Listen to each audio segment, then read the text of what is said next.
Kung ato yung palawman ang atong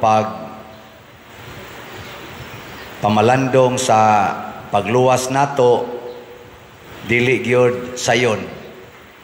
Ang Ginoo nga gamhanan kaayo, mitugot nga pakaulawan, bunogon, unya ilansang sa cross sa mga tao nga iyang gimahal. Lingian na imong tupad. Ing na ikay nakaingon nganong nalansang si Jesus. Ing na ba? Na ikaw guilty ka. Ing na. Kanang imong pagsigig pangasaba, kanang imong sigig yaw-yaw, sigig pamalikas, nang sigig nimong sugal, siging inom, siging panglibak, siging dinumtanay, kanang imong kadao, kanang imong kagarbuhon, kahakog, kanang imong pagkamalaw-ayon, pagkabakakon, maunay na ingnan, nganong ang buutan, mahigugmaon, nga Ginoo, namatay sa cross. Mauni ang usa sa mga nindot kaayo nga pamalandungan mga igsoon kay kuan man Pascal Triduum, tulo ka adlaw nga pagbahin-bahin kung giunsa ni Kristo nga ang iyang kaugalingon mahimong pagkaon nga makaluwas nato. Giunsa pagluto ang Eucharistia.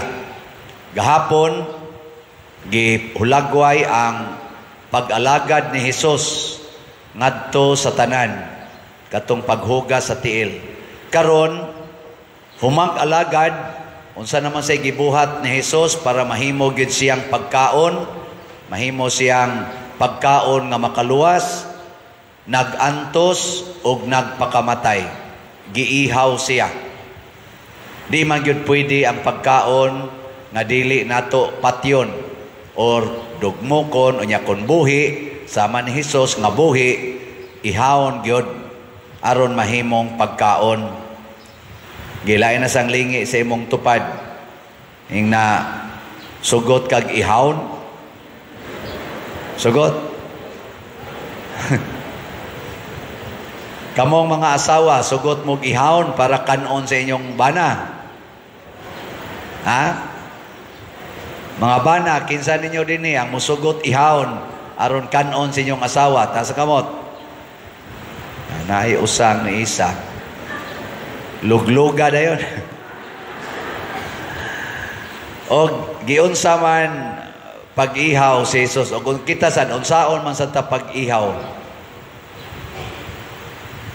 Unsaon kinahanglan dili ta mo reklamo sa mga pag-antos. Nya dili sad nato tagaag pag-antos ang atong isig katawo. Muna karon dinhi sa atong nasod naamantay eleksyon, pilion to natong mga tao nga dili reklamadors pag-antos ug naaman aning ato mga nang-apply ron for eleksyon.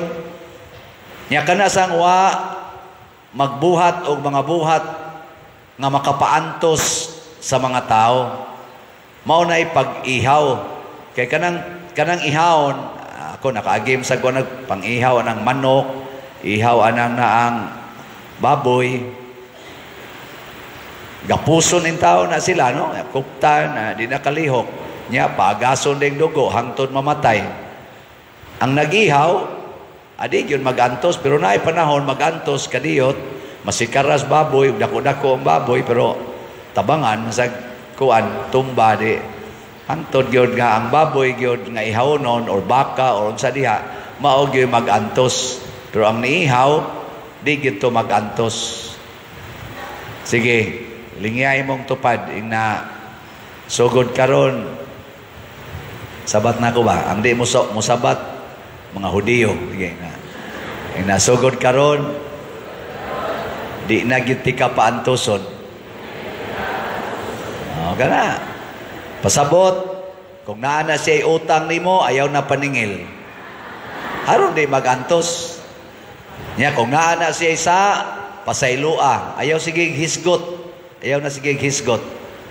Nya kung ang imong silingan galisod og agi kay imong gikural ang ila agianan, gamay na lang kayo, iguli ron nimo sa inyo, imo nang gubon ang imong kural. Nya iatras nimo aron nga dako-dako na sila agianan. Aron di na magantos. Ana, okay na ninyo dili? Mayo kay naay nitubag, hinay kayo. Mao na.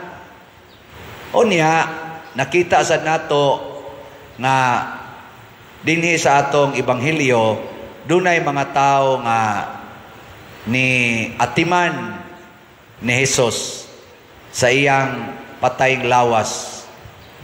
Kinsa man ay mga tawhana ang naminaw ni Hesus pero tago lang sila tungod kay nahadlok man sa mga isog kadtong mga Hudiyo, mga pangulo sa mga pari o mga Hudiyo.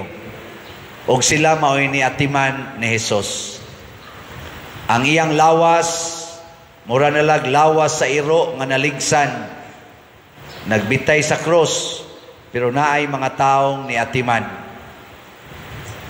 Kita, mahimo sa tang liwat ni Hesus, kung mo atimanta sa mga lawas or sa mga katawhan nga murag gibiyaan sa pag-atiman.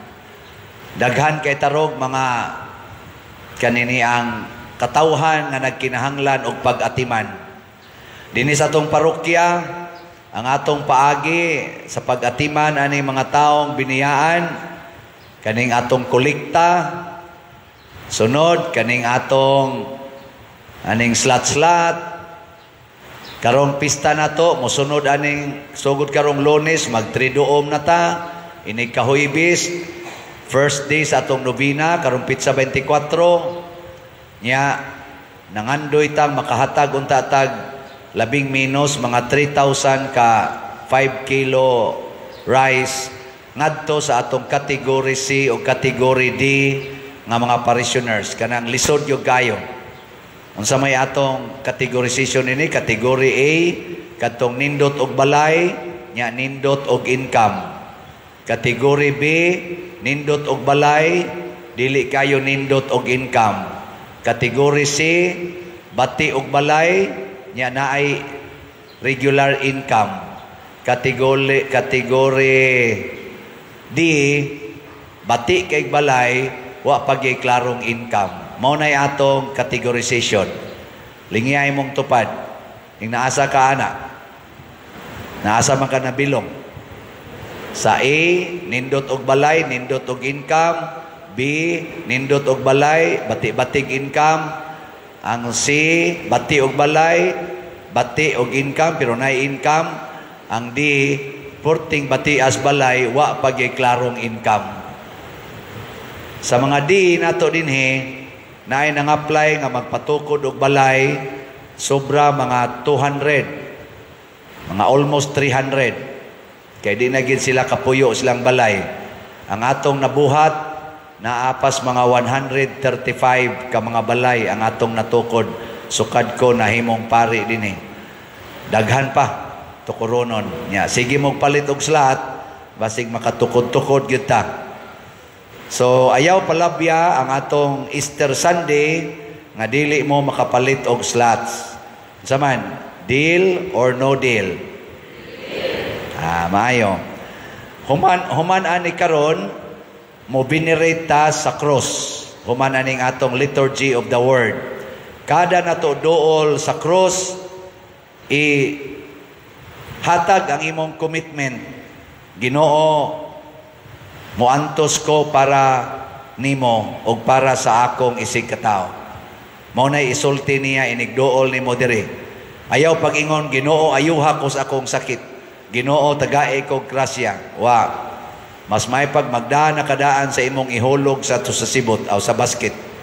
Nga ighulog nimo maingon din ka, Ginoo moantos na koron para nimo o para sa akong isig katao. Tudloi ko. Haron inig humana aning atong selebrasyon dinhi, mo prosesyon ta didto, mura na tag nag-pilgrims of hope. Mo panaw na ta padulong sa langit, kuyog sa nagpakamatay nga Ginoo, kuyog sa iyang inahan nga nagmasulubon, kuyog sa mga santos nga nakasunod sa pag-antos o kamatayon sa atong Ginoo. Kana mo'y ato rong kuyugan, ighumas prosesyon, aron mabalik ta dinhi, doon na natay renewed commitment as Christians, as Catholics. Daghan kay karon ang nagtamay na sa katolikong simbahan. Labi na ginamong mga pari. Kay sige lang kuno migpahayahay sa among kaugalingon. Tinuod ba o dili? Kusgang. Ay migulo-uluhi.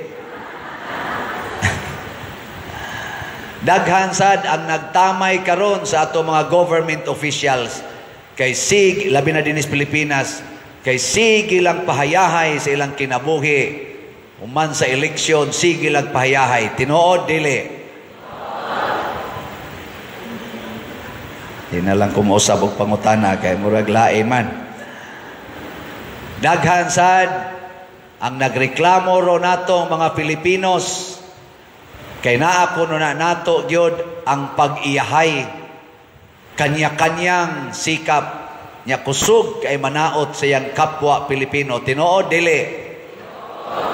Bisan kunos mga OFW, siging dinautay lang yapon sila dito. Ang imo rasang kapwa Pilipino mo'y muunay og daot nimo dito atong nasod nga naa mo nagtrabaho. Tinuod dili? Hunongo na ni nato. Mo na mo prosesyo na ta. Magpakabana na ta. Mukuyog na ta sa panaw kuyog ni Kristo.